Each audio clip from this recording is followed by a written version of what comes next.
Një aksident I rënd ka ndodhur në qendër të Stockholmit në Suedi këtë të premte ku një autobus u përplas në një stacion, duke lënë pas viktima të plagosur. Një zëdhënësi I emergjencës së Stockholmit njoftoi për të paktën 3 viktima dhe disa të plagosur. Ai sqaroi se në autobus nuk kishte udhëtar gjatë momentit të përplasjes. Po hetohet si vrasje nga pakujdestia. Shoferi I autobusit është arrestuar, por kjo është procedurë rutinë në raste të tilla.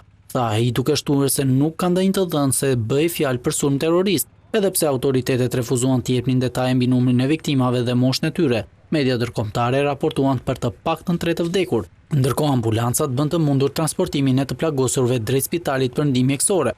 Incidenti ndodhi pranë Universitetit të Institutit Mbretëror të Teknologjisë, tha policia. Ende nuk e dim shkaktarin, por në mendjet tona janë para së gjithash ata që janë prekur dhe familjet e tyre, tha kryeministri Ulf Kristersson në një postim në X.